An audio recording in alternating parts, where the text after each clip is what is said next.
Even though I was a black man, I dared to raise a whip in front of everyone and strike the white plantation owner.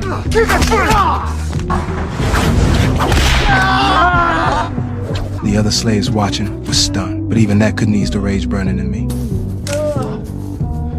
Y'all wanna see something?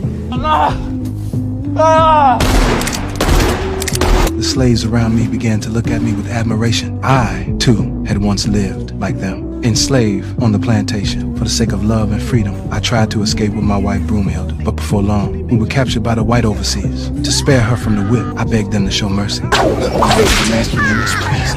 Ain't this what you want to keep it funny for you, John, please? That's all we need, John. I like the way you beg, boy.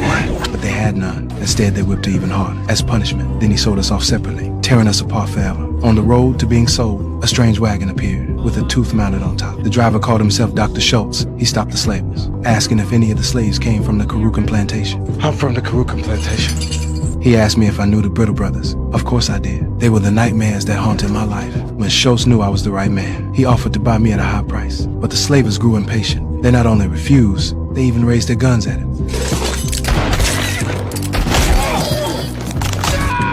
Schultz was faster. He shot one dead instantly. Another was crushed under his horse's hoof. He was a man of principle. He left behind $125 as payment and even wrote out a receipt. Then he took me with him to Daughtry because I was a black man riding a horse. Chaos erupted in town. The proud white folks were shocked, but the bar owner was furious.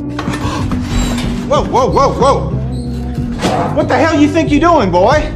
Get that nigger out of here! When he failed to drive us out, he stormed out of the bar and ran to get the sheriff. Schultz stayed calm and reminded him, Innkeeper! Remember, get the sheriff, not the marshal.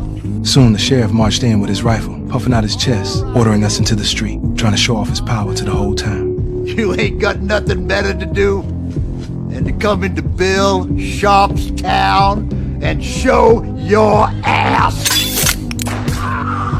Now you can get the marshal. Moments later, the marshal and his men surrounded the bar, but Schultz didn't panic. He slowly reached into his coat and came out holding a wanted poster high above his head.